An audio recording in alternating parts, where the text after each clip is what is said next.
आपने महाभारत पे बहुत डीप रिसर्च करी है। ये आपकी जो रिसर्च महाभारत पे ये कब से और कैसे शुरू हुई? क्यूरियोसिटी कैसे जागी? देखिए, इसका श्रेय तो बी आर चोपड़ा जी की महाभारत को जाता है। हम लोग तो बहुत छोटे थे उस समय। तो वही चीज़ कि कर्ण की प्रायोरिटी क्या थी? दोस्ती थी दुर्योधन की तरफ या युधिष्ठिर को राजा बनाने की प्रायोरिटी थी उनकी? प्रायोरिटी उनकी माफ़ी चाहूँगा, युधिष्ठिर को राजा बनाने की। युधिष्ठिर को राजा बनाने की दोस्ती की इसीलिए नहीं थी? अगर हम अर्जुन की बात करें तो जो जैसे स्वयंवर था, ऐसा बोलते हैं कि सबसे बड़े धनुषधारी अर्जुन है, तो क्या कर्ण से भी बेहतर थे अर्जुन? आप द्रौपदी स्वयंवर की बात करें। तो क्या लगता है कि अर्जुन और कर्ण कौन ज़्यादा ताकतवर है बोरी के अकॉर्डिंग जो लिखा हुआ है? तो ये महाभारत युद्ध कितने दिनों तक चला था 18 दिन तक हुआ है ये। टोटल युद्ध? हाँ, और इसमें करीब करीब 1 अरब 60 करोड़ के अराउंड लोग ने अपनी वीर गति का। अभी लेटेस्ट क्या आपके मन में सवाल है जिसको आप अभी जिसके जवाब ढूंढ रहे हो महाभारत के? महाभारत के कुछ ऐसे प्रसंग हैं जो विरोधाभास को प्रकट करते हैं। मुझे ये जानना है कि कृष्ण जी के रहते हुए भी आपने बोला कि अर्जुन हारे हैं कई बार, चाहे कर्ण से चाहे बाकी दुर्योधन और उनके टीम मेंबरों से। तो मुझे वो जानना है, वो पूरी डिटेल में जानना है और हमारी पूरी ऑडियंस को जानना है कि उस महाभारत के कुरुक्षेत्र के युद्ध में ऐसी क्या चीज़ें हैं जो हमें नहीं पता।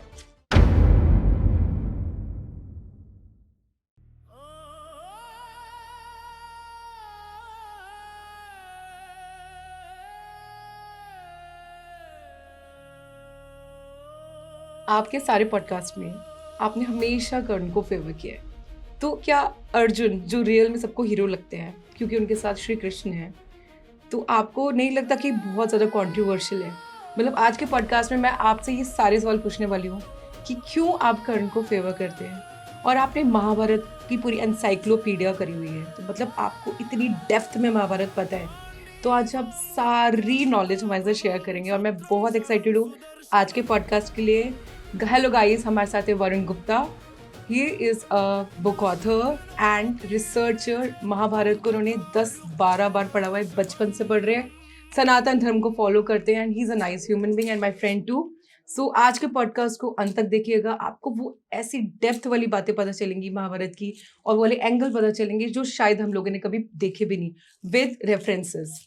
सर, स्वागत है आपका। जय श्री कृष्णा। जय श्री कृष्णा। कैसी हैं आप दीप्ति जी? मैं बिल्कुल बढ़िया हूँ सर। तो इतने सारे आप पॉडकास्ट करते हैं जिसमें आप सिर्फ कर्ण को फेवर करते हैं, तो कभी कंट्रोवर्सी या कुछ ऐसा आपने फेस किया? देखिए, होता क्या है कि जनरली मैं without script without take any retakes podcast करता हूँ। ओके। मेरी बस एक ही रिक्वेस्ट होती है कि मुझे कोई स्क्रिप्ट मत दीजिए और कोई टेक नहीं, सीधा एक ही टेक पे हम पूरा पॉडकास्ट करेंगे। ओके। तो उनके हाँ। जैसे क्वेश्चंस होते हैं मैं उन्हीं का आंसर देता हूँ। इसमें मैं भी देखता हूँ ये कि ज़्यादातर क्वेश्चंस कर्ण पे ही लोग आजकल पूछते हैं, तो मेरा आंसर भी उसी के अकॉर्डिंग रहता है। मैं कोई फेवरिज्म नहीं कर रहा, पर मैं ये चाहता हूँ कि लोगों को सच्चाई पता चले। मैं इस फिलॉसफी को मानता हूँ, एक अफ्रीकन प्रोवर्ब है कि एक शिकारी जब एक शेर का शिकार करता है तो लेखक हमेशा शिकारी के वैलर या शौर्य की बात करता है, कभी उस शेर की बात नहीं होती है। अब शेर तो मर गया, वो तो आएगा नहीं कि उसका युद्ध क्या था या उसके भीतर के कैसे भाव थे। तो क्या हमारी ये एक जिम्मेदारी नहीं होनी चाहिए कि हम दोनों पक्षों को रखें और ये समझें कि अगर कुछ हुआ है तो क्यों हुआ है और उसके पीछे की कहानी क्या है, और वो भी तत्वों के साथ। फेवरिज्म लोगों को आई अंडरस्टैंड लगता है, क्योंकि आजकल जितने मेरे पॉडकास्ट आ रहे हैं, मुझे भी लगता है जब मैं देखता हूँ ना कि वो क्वेश्चंस कर्ण पे, क्योंकि लोग आजकल कर्ण के बारे में बहुत कुछ जानना चाहते हैं। ये कई साल से शुरू हो गया है कुछ ऐसा। वो दानवीर कर्ण और बहुत डिटेल में, भले ही वो विलन साइड में हो, लेकिन अभी भी लोगों के लिए हीरो लगते हैं कर्ण।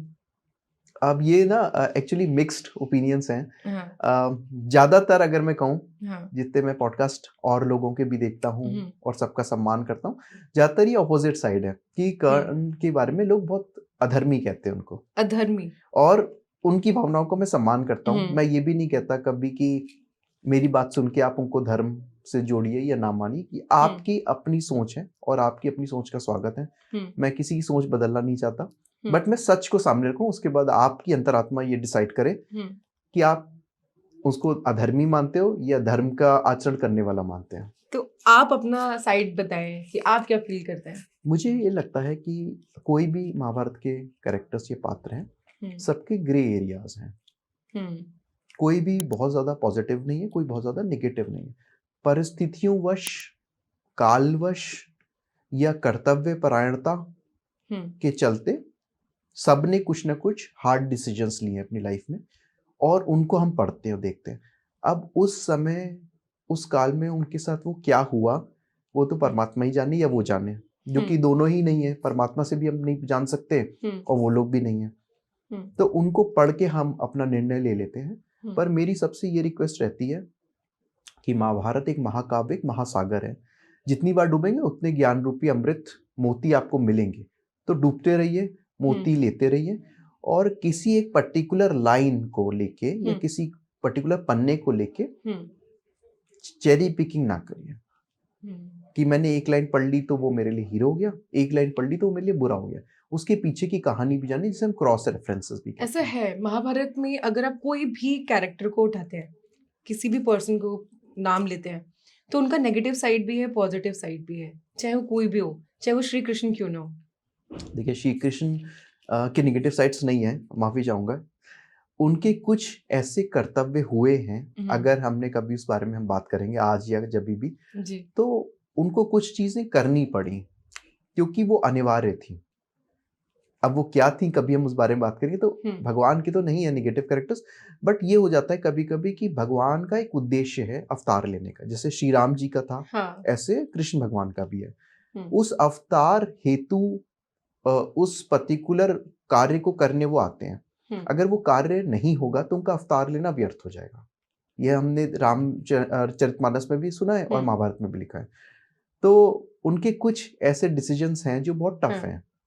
तो आपने तो बचपन से महाभारत पढ़ी और आई थिंक 10-12 बार आपने रीड कर लिया महाभारत। तो आप मुझे बताइए आपका पॉइंट ऑफ व्यू। आपको नहीं लगता कि अगर वो कर्ण के साइड होते तो कुछ और महाभारत होती इस टाइम? देखिए, जिसकी तरफ भगवान है उससे तो कोई फिर जीत ही नहीं सकता। हाँ। ये तो सच बात है। बिल्कुल। और श्री कृष्ण ने कर्ण को ही चुना था सबसे पहले।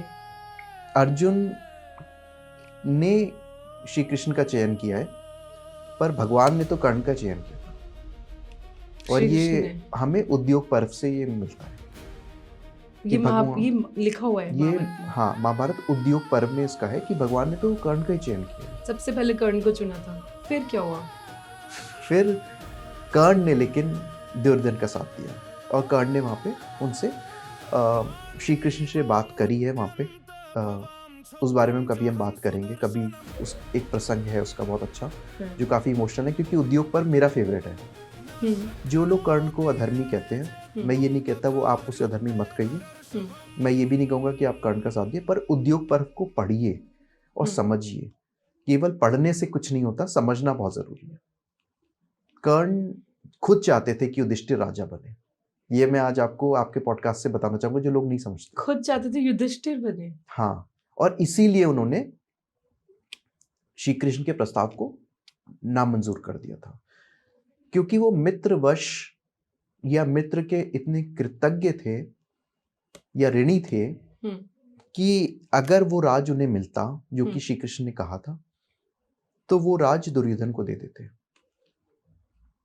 और कर्ण ने ये बात वहां पे श्री कृष्ण को बोली है कि हमारे बीच की जो बात है आप किसी को मत बताइएगा, क्योंकि अगर आपने बताया तो युधिष्ठिर इतने अच्छे हैं और धर्मपरायण हैं। भाई धर्मराज ही कहा था युधिष्ठिर को। युधिष्ठिर के कैरेक्टर को अनफॉर्चुनेटली महाभारत सीरियल्स में बहुत वीक दिखाया है। कमजोर दब्बू ऐसा नहीं है। बहुत ही one of the most wisest person in Mahabharat was Yudhishthir. He was very calm also. काम है और बहुत ही वाइज है। उनको ये लगता है कि कुछ करने से पहले सोचूं। हाँ, उनसे गलतियां हुई हैं, मैं ये नहीं कह रहा, वो तो हम इंसान सबसे होती, पर अगर हम एक मापदंड रखें तो Yudhishthir is the wisest there.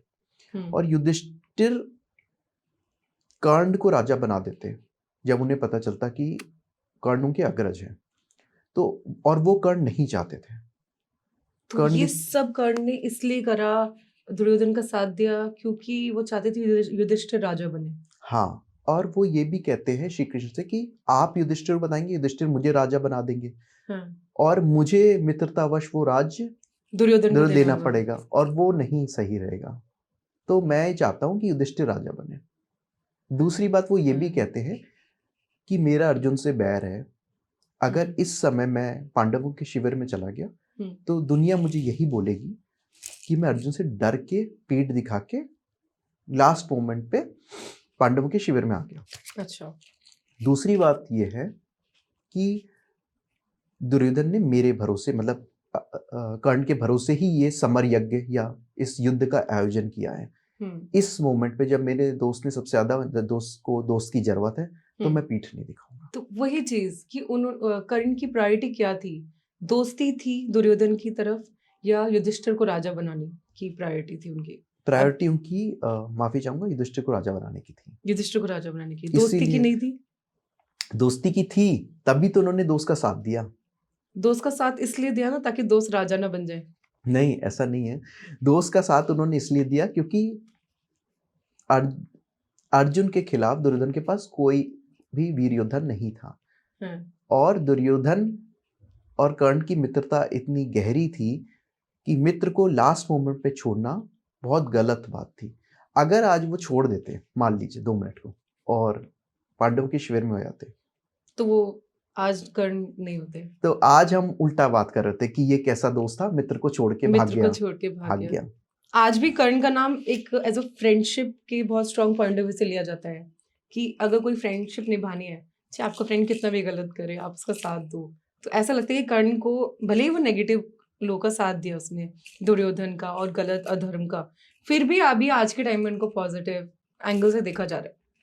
कुछ लोग देखते हैं, कुछ लोग अनफॉर्चुनेटली अभद्र भाषा का भी प्रयोग करते हैं कर्ण के लिए। क्यों?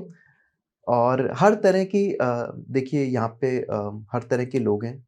मैं ना उन्हें अच्छा कहूँगा ना बुरा कहूँगा, सबकी आलोचनाओं का, सबकी कमेंट्स का स्वागत रहता है। पर ये आदमी की पर्टिकुलर एक निजी राय है और उसको उसका मैं सम्मान करता हूँ, तो मैं उसके लिए कुछ नहीं कहूँगा कि वो ऐसा क्यों कहते हैं। कि हो सकता है कभी कभी ऐसा भी होता है कि कुछ लोग अर्जुन को इतना पसंद करते हैं कि जब अर्जुन कर्ण की बात आती है तो उन्हें लगता है कि कर्ण को अगर अधर्मी कहेंगे तो वो अर्जुन के साथ और ज्यादा जस्टिस कर रहे हैं क्योंकि वो अर्जुन उनका फेवरेट है।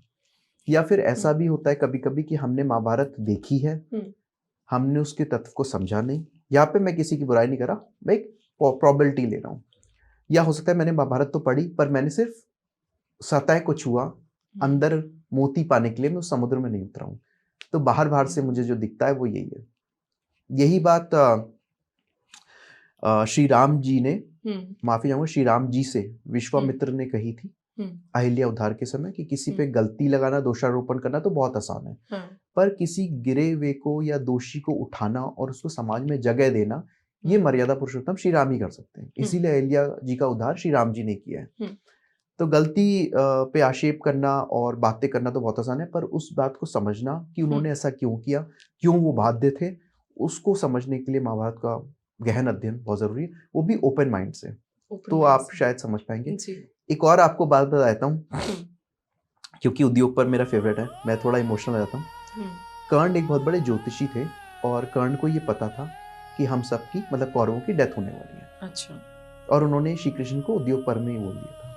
उद्योग पर्व में पहले ही बता दिया था कि हम सबकी डेथ होगी, हम में से सिर्फ 3 लोग बचेंगे, कृतवर्मा, अश्वत्थामा और कृपाचार्य। क्योंकि कर्ण ने उन्हें स्वप्न में सफेद पगड़ी में देखा था, बाकी सब लाल पगड़ी में दिखाई दिए थे। तो उन्होंने कहा कि सिर्फ ये 3 वीर ही जिंदा रहेंगे, हम सबको तो मरना है, ये एक यज्ञ है और हम सबकी आहुति तो इसमें जी जाएगी। और उन्होंने सपने में ये भी देखा था कि युधिष्ठिर एक बहुत बड़े, उन्होंने सपने में देखा था कि युधिष्ठिर एक बहुत बड़े पहाड़ पे बैठे, हड्डियों के पहाड़ पे, और घृत मिक्षित खीर को खा रहे हैं। तो उन्हें पता था कि कहीं ना कहीं पृथ्वीपति या पृथ्वी के राजा तो युधिष्ठिर ही होंगे। तो युधिष्ठिर ही राजा बने थे, यही बने। और उन्होंने सूर्य भगवान की बहुत उपासना की है कर्ण ने।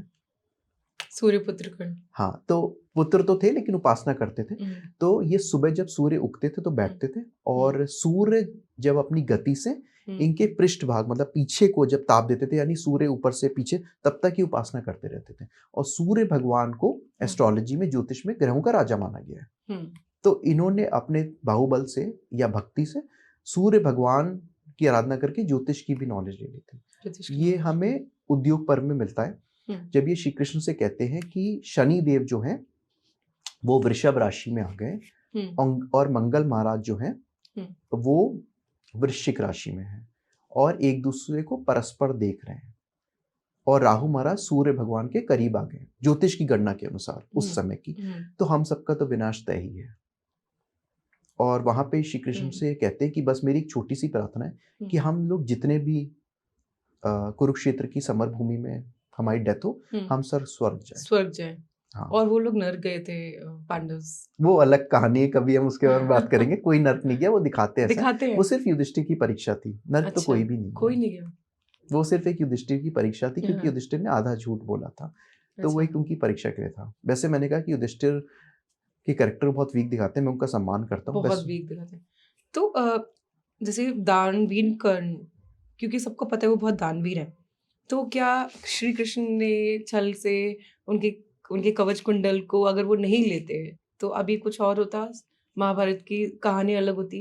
देखिए, कवच कुंडल की कहानी कई पर्वों में है। अब प्रॉब्लम क्या है, मैं आपको पहले प्रॉब्लम बताता हूँ, फिर इसका आंसर देता हूँ। प्रॉब्लम क्या है, लोग एक पर्व को पढ़ लेते हैं और अपनी राय बना लेते हैं। अभी कुछ लोगों ने इसको एक्सचेंज का नाम दे दिया है। मैं कई पॉडकास्ट में जाता हूँ, वहाँ पे क्वेश्चन होता है, आपने नहीं पूछा, लेकिन कई लोग कहते हैं कि एक्सचेंज था, ये एक्सचेंज था कि इंद्र भगवान की शक्ति के लिए कर्ण ने ऐसा किया है। कर्ण जो थे अर्जुन से डरते थे, इसलिए शक्ति ली थी। कर्ण अर्जुन से डरते थे? हाँ, ये है आजकल प्रचलित। तो मैं ये कहना चाहूंगा कि ये जो कवच कुंडल की कहानी है, ये कई पर्वों में है। हम शुरू से शुरू करते हैं। पहले आदि पर्व में है ये, इसके बाद ये कवच कुंडल हरण पर्व में इसकी जिक्र है, उद्योग पर्व में है, द्रोण पर्व में है, शांति पर्व में है। इतने पर्वों को पढ़ के हम समझने की चेष्टा कर सकते हैं। मैं क्यों कह रहा हूँ चेष्टा, क्योंकि हम में से कोई वेद व्यास मुनि जैसा नॉलेजेबल तो है सब नहीं। अपना पॉइंट ऑफ व्यू रखते हैं महाभारत के लिए। हाँ। अब क्या हुआ कि यहाँ पे इनका एक वचन था कि मुझसे, जब मैं सूर्य भगवान की प्रार्थना कर रहा हूँ, जैसे मैंने आपको बताया कि पृष्ठभाग तक की पूजा करते थे, उस समय इनसे कोई कुछ भी मांगेगा ये दे देंगे। अच्छा। ये बात सबको पता थी। ओके। तो टीवी सीरियल में ये दिखाया है कि कुरुक्षेत्र के युद्ध से जस्ट पहले इंद्र भगवान इनके पास आते हैं और इनसे कवच कुंडल मांग लेते हैं, जबकि ऐसा नहीं हुआ है। कुरुक्षेत्र का युद्ध बहुत बाद में है। कवच कुंडल हरण पर्व आता है, उसमें ये लेते, क्योंकि इनको चिंता होती है, इंद्र भगवान को चिंता हो जाती है कि उनके पुत्र मानस पुत्र अर्जुन इनसे कैसे जीत पाएंगे। अच्छा। तो जब ये आ रहे होते हैं ब्राह्मण के वेश में, तो एक रात पहले सूर्य भगवान कर्ण के सपने में आते हैं और बताने कि कर्ण वो आप मत देना, ये आएंगे ब्राह्मण के वेश में, क्योंकि इन्हें पता है आपका वचन, तो ये मांग लेंगे आपसे, तो आप मत मांग देना। तो यहाँ पे कर्ण का काफी वार्तालाप है सूर्य भगवान के साथ, और वो ये कहते हैं कि मेरा जो प्रण है मैं उसको पूरा करूंगा। जो प्रण खो के इस जिंदगी में रहते, मैं उन्हें अच्छा नहीं मानता। तो जो कर्ण को कहते हैं कि कर्ण अधर्मी थे, वो इस चीज को जरूर जाने। तो यहाँ पे सूर्य भगवान इनसे कहते हैं कि आप कोई चीज मांग लेना। ये आदि पर्व में साफ लिखा, तो ये कहते हैं हम चीज भी नहीं मांगेंगे। अगर हमने किसी के बदले कुछ मांग लिया तो वो दान नहीं, वो तो एक्सचेंज है। तो यहाँ पे जब अगले दिन इंद्र भगवान आते हैं तो ब्राह्मण के वेश में, तो इनसे वो कवच कुंडल मांग लेते हैं। तो ये पहले उनको स्वर्ण ऑफर करते हैं कि मेरे पास इतना सोना रखा, आप ले लो, कवच कुंडल क्या करोगे? कहते नहीं, मुझे तो यही चाहिए। तो ये अपने शरीर को कुतर कर, खुरोच कर उसको निकालते हैं, क्योंकि इनके शरीर का वो पार्ट था, इसीलिए इनका नाम वैकर्तन पड़ा। तो कई जगह पे हमें महाभारत में इनका नाम वैकर्तन कर्ण भी लिखा है, वहीं पे इंद्र भगवान ने इनको वैकर्तन नाम दिया है। अब आदि पर्व के हिसाब से इंद्र भगवान को ये गिल्टी लगता है कि मैंने एक मनुष्य से उसकी जान ही मांग ली। तो इंद्र भगवान उनकी काया को वैसे ही कर देते, जैसे जख्म बढ़ जाते हैं, और इनको एक शक्ति देते हैं। उसका नाम था वासवी शक्ति या इंद्र शक्ति। वासवी, हाँ। और कहते हैं कि ये शक्ति आप केवल एक ही पे चला सकते हो, एक ही बार चलेगी, और जब आप मृत्यु तुल्य कष्ट में होगी तब आप चला सकते हो। अब कुछ लोग ये कहते हैं कि इंद्र भगवान से इन्होंने वो शक्ति एक्सचेंज में मांगी है। अच्छा। तो हम द्रोण पर्व पे चलते हैं। द्रोण पर्व पे श्री कृष्ण ने सत्य की शपथ खा के अर्जुन को कुछ बताया है, वो आज मैं आपके पॉडकास्ट से यहाँ पे उजागर करूंगा जी। जब ये कर्ण पैदा हुए थे तो वो जो कवच जो कुंडल थे वो अदिति माता के थे। अदिति माता देवताओं की माता है, ठीक है। और वो अमृत में नहाए हुए थे और कवच भी इनका अमृत तुल्य था। तो भगवान श्री कृष्ण ने ये द्रोण पर्व में कहा, चैप्टर 180 कि मैं गीता प्रेस के हिसाब से बता रहा हूँ, चैप्टर 180 कि अगर वो कवच कुंडल नहीं लिए जाते जो कि इंद्र भगवान ने माया से हर लिए थे, वहां पे भगवान कहते हैं माया से इन्होंने हरे, तो श्री कृष्ण का सुदर्शन चक्र और अर्जुन का गांडीव धनुष भी उस कवच को भेद नहीं पाता। अब जिस इंसान के पास वो शक्ति है वो क्यों एक दिव्यास्त्र के लिए ऐसा करेगा। अच्छा, अगर हम दिव्यास्त्र की बात करें तो कर्ण पर्व से और शांति पर्व से हमें मिलता है कि परशुराम जी जो इनके गुरु थे, इन्होंने सारे वेपन अपने दिव्यास्त्र कर्ण को दे दिए थे। तो कर्ण के पास ऐसा नहीं था कि कोई दिव्यास्त्र नहीं थे कि उन्हें एक एक्स्ट्रा दिव्यास्त्र चाहिए था, इंद्र जी की शक्ति लेनी पड़े इंद्र जब उनको पता है कि उनका जो सुरक्षा कवच है वो वही काट देगा, सब कुछ वही काट देगा, और वो श्री कृष्ण जी के चक्र से भी ज्यादा ताकतवर है। अब जब चक्र ही नहीं कर पाएगा तो कौन सा शस्त्र चलेगा? कौन सा शस्त्र चलेगा? अब महादेव जी तो त्रिशूल लेके आएंगे नहीं, महादेव का त्रिशूल ही माना जाता है चक्र के समानता जो रखता है। हाँ। सनातन धर्म में, और तो कोई ऐसा, भगवान क्षमा करे मुझे तो नहीं पता, उसके अलावा कोई वेपन तो है नहीं, तो वो क्यों एक शक्ति ऐसा देगा? तो इस चीज को पढ़ना चाहिए। यही बात तो महाभारत में क्या लिखा है? महाभारत में यही जो मैं आपको बता रहा हूँ कि चैप्टर 180 में श्री कृष्ण यही कहते हैं। महाभारत में तो लिखा है, पर जैसे मैंने कहा कुछ लोग चेरी पिकिंग कर लेते हैं या कुछ लोग उसके तत्व को नहीं समझते कि इंद्र जी से एक्सचेंज करो उन्होंने, ऐसा नहीं है, ऐसा नहीं कहीं पे भी। भाई आपको आज मेरे से जरूरत है तो आप मेरे पास आएंगी, राइट? मुझे आपसे जरूरत है तो मैं आऊंगा। तो इस समय तो इंद्र भगवान आते हैं ना, इंद्र भगवान आते हैं, तो कर्ण को तो जरूरत नहीं थी। अगर कर्ण को जरूरत होती तो वो अर्जुन की तरह तीर्थ यात्रा करते या स्वर्ग यात्रा करते। कभी भी कर्ण को तीर्थ यात्रा या स्वर्ग यात्रा करते हुए नहीं दिखाया। जैसे अर्जुन गए थे दिव्यास्त्रों की खोज में, कर्ण को नहीं दिखे, क्योंकि कर्ण परशुराम जी से ऑलरेडी वो पा चुके थे। भाई मेरे को जरूरत ही नहीं है किसी चीज की, मेरे पास ऑलरेडी है, तो मैं क्यों जाऊंगा? और उन्होंने इंद्र भगवान को बुलाया भी नहीं था। अगर जरूरत होगी तो ही तो बुलाते हैं, जिसको जरूरत है वही जाएगा। तो ये बात है जो मैं कहना चाहूंगा। सो महाभारत जैसे विषय को आज के डिजिटल वर्ल्ड में बहुत क्रिटिसिज्म या फिर उसका पॉइंट ऑफ व्यू निकालना और एग्जैक्टली रियलिटी दिखाना, तो आपने कोई ऐसा क्रिटिसिज्म फेस किया उसमें? मैं तो बहुत क्रिटिसिज्म फेस करता हूँ कि मैं फेवरिज्म करता हूँ। अब जैसे आपके क्वेश्चन होंगे, आप होस्ट हैं, मैं वैसे ही उत्तर दूंगा। अब आप मुझसे कर्ण का क्वेश्चन पूछ रहे हैं, कवच कुंडल का, तो मैं यहाँ पे अर्जुन के पशुपतास्त्र का तो नहीं जिक्र कर सकता ना, फिर आप ही कहेंगे कि क्वेश्चन तो कुछ और था, आंसर कुछ और है, राइट? पहली बात है। दूसरा ये कि हमेशा आलोचनाओं का भी स्वागत करता हूँ। वो आलोचनाएं या कमेंट्स मुझे इस बात की शक्ति देते हैं कि मैं और गहन अध्ययन करूँ। भाई आप मुझ पे आज आक्षेप लगाएंगे मान लीजिए, तो मेरे एक अपॉर्चुनिटी भी तो है कि मैं उसे और पढूं, और मैं अपने पॉडकास्ट को भी देखता हूँ, उनसे सीखता हूँ कि क्या मैं इस चीज को और बेहतर तरह से उजागर कर सके। तो मैं, आप मुझे एक सेल्फ क्रिटिक भी कह सकते हैं उस चीज को लेके। दूसरी बात, तो जैसे मैंने कहा कि यहाँ पे सबसे बड़ा चैलेंज जो हमें दिखता है वो व्हाट्सएप यूनिवर्सिटीज का है, जिसपे लोग एक पीडीएफ, एक स्क्रीनशॉट लेके भेज देते हैं। आगले का पिछले का कुछ नहीं पता, मैंने वो बस एक स्क्रीनशॉट देखा और मुझे दिख गया इसमें कर्ण ने गलत किया, बस। किसी को भी हीरो बना देते हैं। उसके पीछे क्या हुआ, उससे पहले क्या, कुछ नहीं पता हमें, कुछ नहीं पता। आप पढ़िए, तो इसीलिए महाभारत है। दूसरा, टीवी शोज में अनफॉर्चुनेटली आप रियलिटी नहीं दिखा सकते। ज्यादा रियलिटी दिखाने से लोगों के सेंटिमेंट्स हर्ट हो जाते हैं, क्योंकि हर एक इंसान ने तो महाभारत का अध्ययन किया नहीं। उनके हिसाब से तो अर्जुन महानायक या महाधनुर्धर है जो कि थे, या कर्ण धनुर्धर थे। अब आप रियलिटी दिखाएंगे अनबायसली तो कहीं ना कहीं लोगों के सेंटिमेंट्स हर्ट होंगे। तो टीवी शोज में ये थोड़ी चैलेंजेस तो रहते हैं, प्लस समय इतना नहीं मिल पाता उनको कि पूरी महाभारत दिखा सकें, क्योंकि पूरी महाभारत दिखाने में बहुत समय जाएगा और लोगों को तो युद्ध चाहिए, युद्ध में क्या हुआ।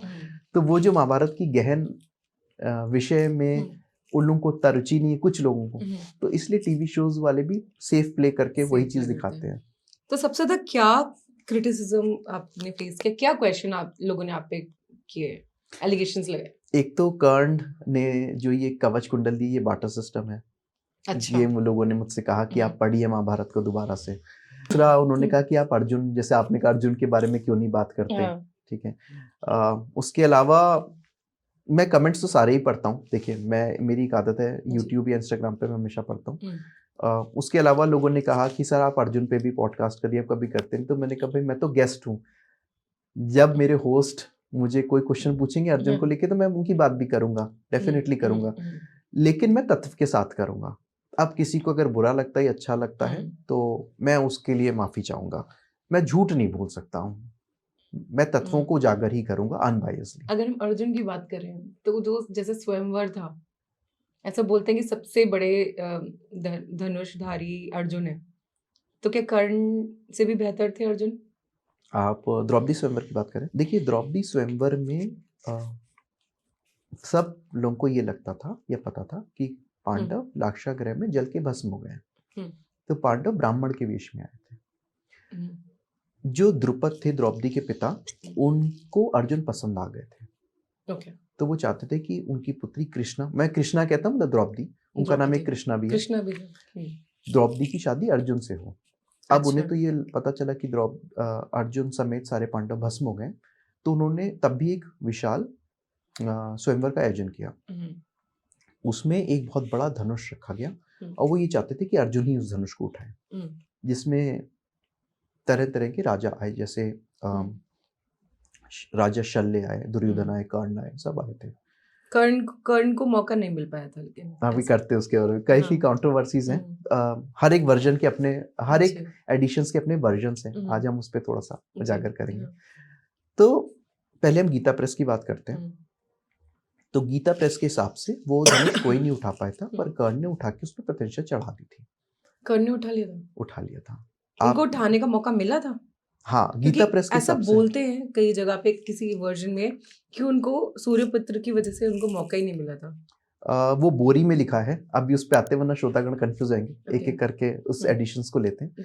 जैसे मैंने कहा मैं सारे एडिशंस का सम्मान करता हूँ। मैं कभी भी किसी को ये नहीं कहूंगा ये एडिशन गलत है, एडिशन सही है, क्योंकि मैं वेद व्यास जी नहीं हूँ, मैं चरणों की धूल भी नहीं हूँ, तो मैं ये नहीं कह सकता। लेकिन मैं दोनों एडिशंस को आज बताऊंगा।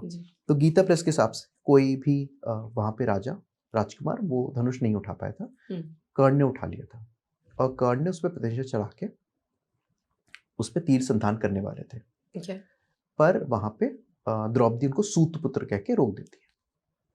अब प्रश्न एक उठता है, छोटा सा प्रश्न जो मेरे बचपन से उठा था, द्रौपदी ही रोकती है, द्रौपदी रोकती है गीता प्रेस के हिसाब से, कि जब द्रौपदी ने उन्हें सूतपुत्र कह के रोका, तो जब वो धनुष उठा रहे थे तो माफी चाहूंगा, जो दृष्टिदुम्ब थे द्रौपदी के भाई, वो भी तो रोक सकते थे उन्हें। सभा में और भी तो लोग रोक सकते थे कि तुम क्षत्रिय नहीं हो, क्यों उठा रहे हो, क्योंकि धर्मानुसार स्वयंवर सिर्फ क्षत्रियों का होता है, क्षत्रिय कन्याओं का होता है। अच्छा। ब्राह्मण कन्याओं का हमने कभी स्वयंवर नहीं सुना। ये क्षत्रियों की परंपरा है, इसमें कोई छोटा बड़ा नहीं है, पर क्षत्रियों की परंपरा है। हर एक की एक परंपरा होती है। क्षत्रिय कन्याओं का जो स्वयंवर होता है, तो उसमें जो पुरुष होते हैं वो कौन से क्या होने चाहिए? देखिए आइडियली तो क्षत्रिय ही होने चाहिए, पर आज हम उस बारे में बात करेंगे। तो सूतपुत्र जब उन्होंने उठाया तो उन्हें दृष्टिदुम्न ने क्यों नहीं रोका, बचपन से मुझे लगता था, और हमें ये भी लगता था कि बचपन में कि द्रौपदी ने यार मना कर दिया, यार इतना वीर था ये। तो बोरी इसका खंडन करता है। बोरी जो है भंडारकर इंस्टीट्यूट है कि क्रिटिकल एडिशन बुक आई है, जिसमें उन्होंने काफी ज्यादा मैन्युस्क्रिप्ट्स को कंपाइल करके एक बुक लिखी, बोरी सीई महाभारता। अच्छा। बोरी सीई मींस क्रिटिकल एडिशन, उन्होंने काफी मैन्युस्क्रिप्ट्स का कंपाइल किया है। उसके हिसाब से जब ये लोग वहां पे जाते हैं तो दृष्टिदुम्ब वहां पे अनाउंसमेंट करते हैं। तो वहां पे कहते हैं कि जो नोबल फैमिली से आएगा, मेरे पास बोरी क्रिटिकल एडिशन इंग्लिश में है, ठीक है, तो मैं उसी का बता रहा हूँ। तो उसमें क्रिटिकल एडिशन में ये लिखा है कि दृष्टिदुम्ब कहते हैं कि जो नोबल फैमिली से हैं, पहली कंडीशन। दूसरा, जो इस लक्ष्य को भेद कर पाएंगे उसको मेरी बहन कृष्णा वरण करेंगी। अच्छा। अब यहाँ पे कोई कंडीशन नहीं है कि कृष्णा यानी द्रौपदी कर सकती है, वो वीटो पावर जो है राइट ही नहीं दिया यहाँ पे बोरी के हिसाब से। अच्छा। तो मेरा तो यहाँ पे पहली बात तो ये कि कर्ण गए थे, नो डाउट अबाउट इट, पर कर्ण की एलिजिबिलिटी खत्म हो गई क्योंकि वो नोबल फैमिली से नहीं थे, वो सूत आदिरथ के पुत्र थे। ठीक है, जो हमें पता है, कुंती पुत्र सूर्य पुत्र तो हमें पता है कि थे, लेकिन लोगों को तो नहीं पता था ना वहां पे उस समय। तो जब एक इंसान की एलिजिबिलिटी नहीं है तो वो क्यों उठेगा, ठीक है, पहली बात ये। दूसरा, अगले चैप्टर में लिखते हैं कि जब कृष्ण भगवान की प्रेरणा से अर्जुन उस धनुष को उठाने चलते, अर्जुन ब्राह्मण के वेश में थे, तो वहां पे ब्राह्मण जितने बैठे थे वो ये सोचते हैं कि जब क्षत्रिय कर्ण और क्षत्रिय शल्य भी जिस धनुष को नहीं उठा पाए उसको ये ब्राह्मण कैसे उठा लेगा। अब कर्ण क्षत्रिय नहीं थे, जैसा मैंने कहा सूतपुत्र थे, पूरी महाभारत में कर्ण को क्षत्रिय बोला ही नहीं गया है। अब क्या होता है, अनफॉर्चुनेटली कुछ लोग इसको चेरी पिक कर लेते हैं कि यहाँ पे लिखा है कि शल्य और कर्ण भी नहीं उठा पाए। अरे उसके आगे पढ़िए तो पूरी महाभारत में वेद व्यास जी ने, वैशंपायन जी ने कभी भी कर्ण को क्षत्रिय कहा ही नहीं, क्योंकि वो सूतपुत्र थे। या तो सूतपुत्र कहा गया है, राधा पुत्र कहा गया है, राधेय कहा गया है, या वैकर्तन कहा गया, जो मैंने जैसे कहा आपसे, ऐसे कुछ नाम है, वृषकर्ण उनको कहा गया।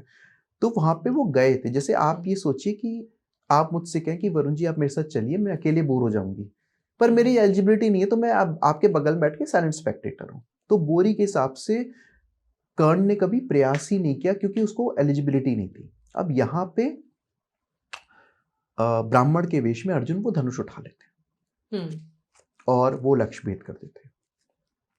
अब यहाँ पे जितने उनको अपनी इंसल्ट लगती है बाकी क्षत्रियों को कि सारे क्षत्रिय फेल हो गए, ब्राह्मण ने ऐसा कर दिया। तो रियलिटी क्या थी, कर्ण ने उठाए थे नहीं उठाए थे? देखिए, गीता प्रेस के हिसाब से तो उठा के उस पर संधान करने वाले थे, और बोरी के हिसाब से कर्ण की एलिजिबिलिटी नहीं थी। जब एलिजिबिलिटी नहीं है तो पार्टिसिपेट कैसे करेंगे। दूसरा पॉइंट ये है कि कर्ण के पास परशुराम जी का विजय धनुष था, जो उन्होंने युद्ध के 17वें दिन ही यूज किया है। कभी हम इसके बारे में बात करेंगे। वो विजय धनुष भगवान शंकर का था, अच्छा, जो उन्होंने परशुराम जी को दिया था। तो जो इंसान भगवान भोलेनाथ के धनुष को उठा सकता है, जिसका निर्माण विश्वकर्मा जी ने किया, क्या वो एक साधारण धनुष को नहीं उठा सकता? अरे मानता हूँ लंबाई थी, चौड़ाई थी, पर था तो साधारण ही ना भाई। जो इंसान अगर आर्मी के टैंक को चला सकता है, एग्जाम्पल पे दे, तो क्या मारुति 800 को नहीं चला पाएगा? बिल्कुल। ठीक है, मानता हूँ लंबाई हो गई, लेकिन दिव्यास्त्र तो दिव्यास्त्र ही होते ना। तो ये भी उनको समझना चाहिए कि जो इंसान विजय धनुष का धारण करता है, जिसपे उन्होंने युद्ध के 17वें दिन कुरुक्षेत्र में कौरवों की अगवानी की है, क्या वो नॉर्मल धनुष नहीं उठा पाएगा? बिल्कुल। कुछ लोग कहते हैं कि उठा लिया था, पर वो लक्ष्य भेद नहीं कर पाया, लक्ष्य मिस हो गया। ऐसा कहीं लिखा नहीं है। अच्छा। यहाँ तो ये लिखा है कि जिस धनुष को ही नहीं उठा पाए। अच्छा, एक और चीज आपके माध्यम आज बताता हूँ, बड़ी मजे की बात है। लोकल मैन्युस्क्रिप्ट्स होती हैं हम लोग की, जैसे इतनी लोकल लैंग्वेजेस हैं, हर एक की रीजनल लैंग्वेज, इनका हम सम्मान करते हैं इंडिया में। कुछ एडिशंस में ये लिखा है कि कर्ण धनुष तीर चला रहे थे, पर श्री कृष्ण की माया से वहां पे एक चूहा आ गया था। ये लिखा है किसी एक लोकल एडिशन में, नाम नहीं लूंगा, यहाँ पे रीजनल एडिशन में, मैं मजे के लिए बता रहा हूँ। और उस चूहे के वजह से वहां पे वो निशाना चूक गया, ऐसा भी लिखा है। लेकिन रीजनल लैंग्वेज की मैन्युस्क्रिप्ट्स, मतलब महाभारत की बहुत सारे पॉइंट ऑफ व्यूज है, बहुत मैन्युस्क्रिप्ट्स हैं, हाँ बहुत मैन्युस्क्रिप्ट्स हैं, और उनको कंपाइल करके जो उनको वैलिड लगा वो उन्होंने बोरी में लिखा। तो इसीलिए कहीं ना कहीं हम ये देखते हैं कि अर्जुन ने वहां पे फिर द्रौपदी का वरण किया था, या द्रौपदी ने अर्जुन का वरण किया। तो क्या लगता है कि अर्जुन और कर्ण कौन ज्यादा ताकतवर है बोरी के अकॉर्डिंग जो लिखा हुआ है? देखिए, बहुत मुश्किल सवाल है ये। जैसे मैंने कहा, परिस्थितियां आदमी से चेंजेस कराती है। हमें किसी भी चीज को कंपैरिजन करने से पहले देखना चाहिए कि तराजू में आप रख क्या रहे हो। अगर आप अर्जुन और कर्ण की कंपैरिजन करते हैं, तो अर्जुन के पास क्या क्या था और कर्ण के पास क्या था, वो भी हमें रखना पड़ेगा। जैसे अर्जुन के पास खांडव वन के बाद एक दिव्य रथ था जो अग्निदेव ने दिया था, ऐसा कोई रथ कर्ण के पास नहीं था। अर्जुन के पास 2 तरकश थी, जिसमें तीर कभी खत्म ही नहीं होते थे। अच्छा। अब हम ये कैसे जानते हैं कि कर्ण के पास नॉर्मल तरकश थी? ये कर्ण पर्व में लिखा, इसलिए मैं कहता हूँ गहन अध्ययन बहुत जरूरी है। कर्ण पर्व में जब ये सेनापति बनाया था, तो ये दुर्योधन से कहते हैं कि भाई मैं अर्जुन से युद्ध करने में मुझे प्रॉब्लम नहीं, पर मेरे धनुष के बाण खत्म हो जाते हैं, और अर्जुन की तो तरकश खाली नहीं होगी। तो इस बात को देख के कर्ण पर्व में दुर्योधन इनके साथ कई रथों को हाँकने वाले रखते हैं, जिसमें तीर ही तीर होते, भरी पड़ी होती है रथें। अच्छा। जिसमें तीर और तरकशें होती हैं कि इनके तीर खत्म ना हो। तो एक इंसान के पास इसी तरह तीर ही खत्म नहीं हो रहे। दूसरा गांडीव धनुष अग्निदेव इसको देते हैं, जो कि वरुण देव के संरक्षण में रखा गया था। वो अर्जुन को गांडीव धनुष खंडा वन के बाद ही मिला। और युद्ध के 11वें दिन कर्ण आए हैं कुरुक्षेत्र में। 11वें से लेकर 16वें दिन तक वो एक नॉर्मल धनुष से लड़ रहे थे कर्ण। हाँ, अब ये कुछ लोग कहते हैं कि वो नॉर्मल धनुष नहीं था, शिव जी का था। नहीं, नॉर्मल धनुष नहीं था, वो विजय धनुष के साथ ही लड़ रहे थे। ये कुछ लोग मुझसे लिखते कमेंट में। तो वहां पे कर्ण के धनुष को कटते हुए कई बार दिखाया है। अच्छा। तो अगर विजय धनुष होता 11वें से 16वें दिन, तो क्या विजय धनुष कट सकता था? नहीं कटता। भगवान भोलेनाथ महादेव का वो धनुष था। 17वें दिन उन्होंने वो धनुष का यूज किया, क्योंकि वहां पे वैशंपायन जी ने ये स्टोरी जन्मजय को सुनाई। जन्मजय अभिमन्यु के पुत्र के पुत्र थे, मतलब परीक्षित के पुत्र थे। अच्छा। तो अर्जुन के पुत्र अभिमन्यु हुए, अभिमन्यु के पुत्र परीक्षित हुए, और परीक्षित के पुत्र जन्मजय जी थे। जन्मजय को वैशंपायन ने स्टोरी सुनाई है। और वैशंपायन जो थे was one of the students of Ved Vyas ji. अच्छा। वेद व्यास जी के कई शिष्य थे, जिसमें हम 2 को मेन मानते हैं, जैमिनी, जिनकी जैमिनी महाभारत है, और वैशंपायन जी। वैशंपायन जी ने जन्मजय को सुनाया। तो वहां पे वैशंपायन जी ने 17वें दिन ही बताया कि उन्होंने विजय धनुष का प्रयोग किया है, जिसमें लिखा है कि उसका धनुष इतना मोटा था, उसकी डोरी इतनी मोटी थी, वो धनुष कट नहीं सकते। ये सब 17वें दिन लिखा है, उससे पहले कहीं नहीं लिखा है। तो इन सब चीजों को एक तो हमें रखना पड़ेगा। दूसरा ये कि श्री कृष्ण भी तो अर्जुन के साथ थे। कर्ण के पास कौन था?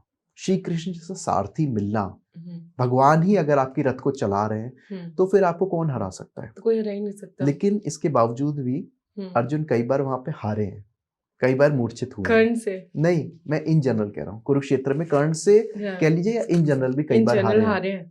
भगवान क्या साथ होने के बावजूद भी मूर्छित भी हुए हैं, और हारे हैं। तो इतनी चीजों को जब आप तराजू पे रखेंगे, प्लस कर्ण के पास श्राप भी बहुत सारे थे, और अर्जुन के पास ऐसा कोई श्राप नहीं था। अर्जुन के पास तो सारे दिव्यास्त्र देवी देवताओं ने दिए थे। तो कहीं ना कहीं अर्जुन के दिव्यास्त्र भी ज्यादा थे कर्ण से, ये हमें देखने को मिलता है। तो इन सब चीजों को अगर आप तौलेंगे तो आप कोई निर्णय ले सकते हैं। देखिए, एक लाइन में तो हम आजकल यही होता है कि जो विजय है वो धर्म पे है, और वो वीर है। जो हारता है वो अधर्मी है, और वो कायर है, या वो कम वीर है। यही एक मान्यता है, या एक ह्यूमन साइकोलॉजी है। तो लोग कहते हैं कि कर्ण हार गए इसलिए कर्ण कमजोर थे, दुर्बल थे। तो वो उस चीज को पढ़ें और फिर इसका निर्णय लें। इतनी चीजें जब आप तराजू पे रख के तौलेंगे तो आपको समझ में आएगा। कर्ण के पास एक कवच कुंडल था, वो भी आपने ले लिया, तो कर्ण के पास तो कुछ नहीं बचा। तो इन सब चीजों को, उसकी मृत्यु भी धोखे से हुई थी। कहिए, वो बात करेंगे, वो थोड़ा कंट्रोवर्शियल है या विवादास्पद है, वो भी अलग है, उसमें भी अलग अलग लिखा हुआ है। हाँ, उसमें भी हम बात करेंगे उस बारे में, क्योंकि जो रियलिटी है, जो मूवीज में दिखाते हैं, ऐसा नहीं है। तो ये महाभारत युद्ध कितने दिनों तक चला था? 18 दिन तक हुआ ये टोटल युद्ध। हाँ, और इसमें करीब करीब 1 अरब 60 करोड़ के अराउंड लोग ने अपनी वीरगति प्राप्त की है।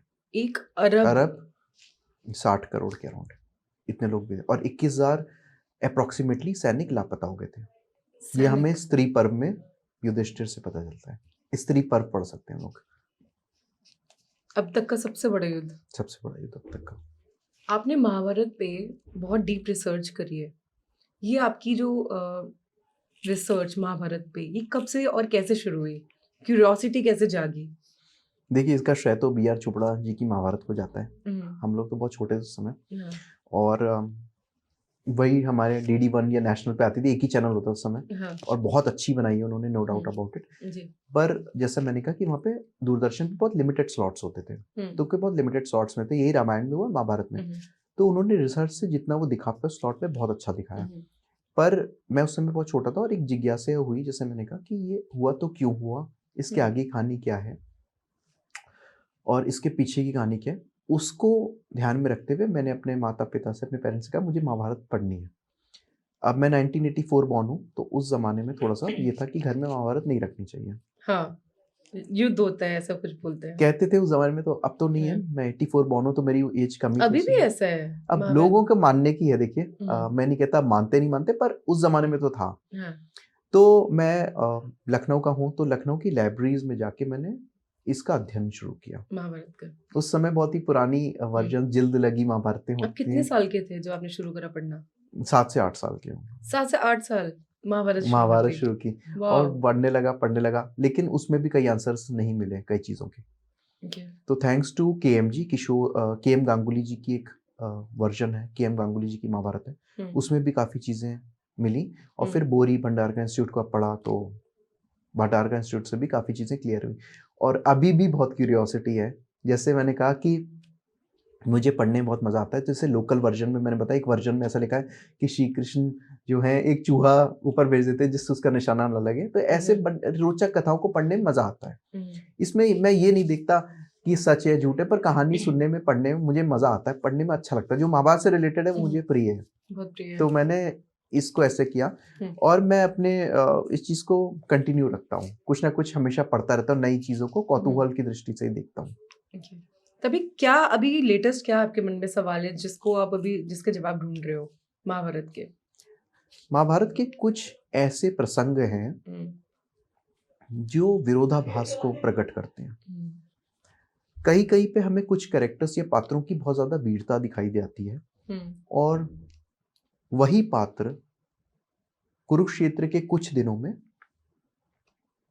उतना अद्भुत प्रदर्शन नहीं कर पाते। तो एक ही इंसान एक दिन अच्छा प्रदर्शन करके दूसरे दिन कैसे कर सकता है, ये थोड़ा सा समझ का और सोचने का विषय है। Okay. तो क्या ऐसा हुआ कि कुछ हमारे मैन्युस्क्रिप्ट्स गायब हो गए? अच्छा, गायब भी हुए? क्या पता, मतलब मैं कह रहा हूँ, मैं एज अ क्यूरियस पर्सन देखता हूँ, क्यूरियोसिटी है मेरे अंदर। क्या पूरी चीज़ों को नहीं डॉक्यूमेंट किया गया? क्योंकि आपको भी पता है कि अनफॉर्चुनेटली इंडिया पे कितने इन्वेजन्स हुए फॉरेन रूलर्स के, हम सबको पता है कितने बार ऐसा हुआ है। कितनी अच्छी अच्छी यूनिवर्सिटीज़ थी भारत में, तो उनको डिस्ट्रॉय किया गया। तो क्या कुछ ऐसा ज्ञान था या ऐसी विरासत थी जो उन्हीं के साथ चली गई? हो तो सकता है ना, ऐसा तो नहीं कह सकते कि सब कुछ सच है आज। और मैं ये भी नहीं कहता कि जो लिखा गलत है, लेकिन इसके आगे का भी तो कुछ हो सकता है। जैसे एक एग्जाम्पल पे देते हैं, जेमिनी जो थे वो माफी चाहूँगा वेद व्यास जी के शिष्य थे, जैसे मैंने कहा वैशंपायन जी की तरह। उन्होंने एक महाभारत लिखी थी जिसको हम जेमिनी महाभारत कहते हैं। उनका सिर्फ एक ही पर्व हमें मिला, बाकी सारे पर्व अभी गायब हैं। तो उन्होंने क्या लिखा, उन्होंने क्या समझा, उसको भी तो हमें जानना चाहिए। मान लीजिए यहाँ पे आप मुझे टीच कर रही हैं, एक बच्चा, एक लड़का और बैठा है, हो सकता है उसकी सोचने समझने में अलग लगा, मेरे अलग, क्योंकि हम सब अलग हैं। उसने कैसे वर्जन लिखा, क्या लिखा, उसको भी तो हमें समझना चाहिए। तो जब तक हम उस चीज़ों को नहीं समझेंगे, ये क्यूरियोसिटी हमेशा मेरे मन में रहेगी कि और क्या हुआ, और बताओ। तो ये कहीं ना कहीं एक विरोधाभास मुझे लगता है कि युद्ध के इस दिन वो कैरेक्टर या पात्र थोड़ा कम दिखा पाए, अपनी वीरता को प्रदर्शन कर पाए, दूसरे दिन उसने ज्यादा वीरता दिखाई। तो ऐसा क्यों, ये असमानता क्यों? तो इसके लिए मैं और पढ़ रहा हूँ, रिसर्च कर रहा हूँ। और आपको एक और बात बताना चाहूंगा, अभी मुझे एक इनविटेशन भी मिला है रामायण के ऊपर बात करने का। तो अभी मेरा थोड़ा सा स्केड्यूल थोड़ा टाइट हो गया, विंटर्स भी चल रहे हैं, तो वो भी एक जल्दी रामायण पे है। क्योंकि अभी वो जो होस्ट है उन्होंने कहा कि सर आप महाभारत पे करते हैं, तो हम चाहते हैं कि हम रामायण पे भी आपकी नॉलेज को देखें, आपसे बात करें। तो वो भी एक है लाइमलाइट में जो आने वाला है जल्दी। बहुत खूबसूरत। तो जैसे ऐसे बोलते हैं कि अगर हम युद्ध की बात करते हैं महाभारत के, तो अर्जुन के साथ श्री कृष्ण युद्ध में थे और कर्ण के साथ कोई नहीं था, कि वो दुर्योधन का साथी था। तो जब कर्ण तीर मारते हैं तो ऐसा बोलते हैं कि एक इंसिडेंस है जो मुझे नहीं पता है सच है कि झूठ है, कि उस टाइम पे कृष्ण जी उतर गए थे रथ से, कुछ रीजन था। तो और कर्ण हनुमान जी भी नहीं थे। तो ऐसी सच है कि झूठ है पता नहीं, लेकिन कर्ण को जब कर्ण ने जब तीर मारा अर्जुन को, तो वो काफी बहुत दूर तक मतलब उड़ गए थे, आसमान में उड़ गए थे। ऐसा कुछ हुआ था? देखिए आपने दो इंसिडेंट मिक्स कर दिए, माफी चाहूंगा। दो इंसिडेंट है यहाँ पे, एक लोक कथा है और एक रियल है। दोनों बताते हैं आज। तो ये एक लोक कथा में प्रचलित है कि श्री कृष्ण सारथी थे अर्जुन के, और जब अर्जुन तीर मारते थे तो कर्ण का रथ बहुत पीछे चला आता था, और जब कर्ण तीर मारते थे तो थोड़ा सा पीछे आता था। ये लोक कथा है। मैं पॉडकास्ट के माध्यम से कह रहा हूँ, लोक कथा है, लेकिन आज मैं उस लोक कथा को भी बताता हूँ। ठीक है। लोक कथा को भी सम्मान देना चाहिए। तो श्री कृष्ण से अर्जुन ये पूछते हैं कि भगवान आप तो उसको शाबाशी दे रहे हो, मेरे वार से तो इतना पीछे चला गया रथ, और आपके उसके वार से तो जरा सा पीछे गया है, तो भगवान आप उसकी तारीफ क्यों कर रहे हैं? तो श्री कृष्ण कहते हैं भैया मैं बैठा हूँ, मैंने विराट रूप में दिखाई दिया था कि त्रिलोकी का भार तो मेरे ऊपर है, प्लस तुम्हारी ध्वजा पे हनुमान जी बैठे हैं, और हमारे रहते भी अगर रथ को कोई पीछे कर रहा है तो यानी उसके वार में दम है। ये एक लोक कथा है। अब दूसरा जो आपने पॉइंट का बहुत अच्छा कहा, वो महाभारत में है। क्या वो जो था उनका त्रिशूल, वो क्या बोलते हैं, धनुष, वो शिव जी वाला धनुष था दिया हुआ? हाँ, वो लास्ट में है। ये लोक कथा में लिखा है कि वो 17वें दिन की बात है ये। अच्छा। और वो विजय धनुष था उनके हाथ में। अब आपका जो दूसरा प्रश्न था वो है, पहले उस प्रश्न को पूरा क्लियर कर लेते हैं, फिर आंसर भी दूंगा। तो हुआ क्या था कि गदा पर्व, युद्ध के 18वां दिन, दुर्योधन की मृत्यु हो चुकी है, या मृत्यु के बिल्कुल आप शिखर पे हो, मृत्यु होने ही वाली है। 18 दिन का ही। हाँ, कुरुक्षेत्र 18 दिन का है। तो दुर्योधन वहां पे मृत्यु तुल्य कष्ट में दुर्योधन की डेथ हो सकती है, बिल्कुल डेथ बेड पे है वो। तो कृष्ण भगवान सबको लेके छावनी में आते हैं। जब छावनी में सब लोग अपने रथ से उतरने लगते हैं तो भगवान कहते हैं कि अर्जुन पहले तुम उतरो और दूर चले जाओ, और फिर मैं उतरूंगा। तो ये घोड़ों को खोल के जैसे ही हटते हैं, वो जो रथ है वो ब्लास्ट हो जाता है, ध्वज, वो जो रथ था दिव्य रथ, वो ब्लास्ट हो जाता है। कृष्ण जी उतर जाते हैं तो भगवान श्री कृष्ण कहते हैं अर्जुन से पहले तुम उतरो। अच्छा, अर्जुन के अंदर एक अच्छी जो मुझे लगती बात, कहीं ना कहीं, वैसे तो कई बातें, पर एक बहुत अच्छी बात है, वो श्री कृष्ण को बहुत फॉलो करते थे, श्री कृष्ण की बात मानते थे। वो हाँ में हाँ मिलाते थे हर चीज। नहीं ये नहीं, श्री कृष्ण को फॉलो करते, उनकी बात मानते थे। ये अच्छी क्वालिटी भी है कहीं ना कहीं कि आप भगवान की बात मान रहे हो। तो श्री कृष्ण कहते हैं कि आप पहले हटिए, वो हट जाते हैं, और फिर जिद नहीं करते थे कृष्ण के सामने। हाँ, और फिर जैसे श्री कृष्ण होता है वो ब्लास्ट हो जाता है। तो सब ये पूछते हैं युधिष्ठिर वहां पे कि ये कैसे हो गया। तो श्री कृष्ण कहते हैं कि इस रथ पे कर्ण और द्रोणाचार्य के ब्रह्मास्त्र घुसे हुए थे, जो मेरी शक्ति से अर्जुन तुम बचे रहे, मैंने ही तुम्हें सुरक्षित रखा है इन दिनों, और मैंने तुम्हारी रक्षा की है, और वरना ये ब्रह्मास्त्र क्या करते क्या नहीं करते। तो युधिष्ठिर भी उस बात को एक्नॉलेज करते हैं कि आप थे, इसीलिए हम सबकी रक्षा हुई, मेरे भाई ने कभी पीठ नहीं दिखाई, और आपके सानिध्य में ही हम लोग विजय प्राप्त कर सके। और श्री कृष्ण भी इस बात को वहाँ कहते हैं, गदा पर्व में है ये, कि बहुत कृपा है कि हम पांचों, मतलब आप पांचों पांडव अब सुरक्षित हो गए, वरना जो ये कौरव वीर थे, द्रोणाचार्य, भीष्म, कर्ण और दुर्योधन, भूरिश्रवा, इनसे तो कोई धर्म युद्ध में जीत ही नहीं सकता था। अगर हम इनसे धर्म के अनुसार युद्ध करते तो हम इनसे जीत ही नहीं सकते थे। तो भगवान श्री कृष्ण ने भी कहीं ना कहीं वो मान लिया था कि अधर्म से ही विजय प्राप्त होगी। और ऐसा बोलते हैं कि महाभारत में लिखा हुआ है कि युद्ध में सब जायज है। वो भगवान श्री कृष्ण ने वहां पे उनको समझाया है और अपनी बात प्रस्तुत की है, परंतु ये भी माना है कि भगवान श्री कृष्ण की माया से और उनके बर्ताव से उन्होंने सबको सुरक्षित रखा है, और तब पांडव विजय प्राप्त कर पाए, वरना ये जो वीर थे नहीं कर पाते, इनसे धर्म पूर्वक कोई विजय प्राप्त ही नहीं कर सकता था। ये इतने वीर थे सब लोग कि इनसे कोई नहीं जीत सकता था। क्योंकि दुर्योधन को भी पूरा सुरक्षा कवच मिल जाता, पर उसमें भी छल हुआ दुर्योधन के साथ, तो काफी मतलब वो एक चीज, माफी चाहूंगा, सुरक्षा कवच नहीं था उसके पास। ये भी एक सीरियल की मनगढ़ंत कहानी है, ये भी एक सीरियल की मनगढ़ंत कहानी है। मनगढ़ंत है, क्योंकि भीम के अधर्म को जस्टिफाई करने के लिए कहीं ना कहीं हमें वो चीज डालना पड़ा सीरियल्स को। अच्छा, अब कुछ लोग कहते हैं कि भीम की प्रतिज्ञा थी तो उसको जान तो तोड़नी थी, माफी चाहूंगा दुर्योधन की, पर देखिए अधर्म तो अधर्म ही होता है। तो कभी हम इस विषय में बात करेंगे, ठीक। तो वरुण जी, बहुत बहुत धन्यवाद आपका इस पॉडकास्ट में आने के लिए। लेकिन अभी तक मेरे सवाल खत्म ही नहीं हुए। मुझे ये जानना है कि कृष्ण जी के रहते हुए भी आपने बोला कि अर्जुन हारे हैं कई बार, चाहे कर्ण से, चाहे बाकी दुर्योधन और उनके टीम मेंबरों से। तो मुझे वो जानना है, वो पूरी डिटेल में जानना है, और हमारी पूरी ऑडियंस को जानना है कि उस महाभारत के कुरुक्षेत्र के युद्ध में ऐसी क्या चीजें हैं जो हमें नहीं पता. So stay tuned, guys. We'll definitely get back in next podcast.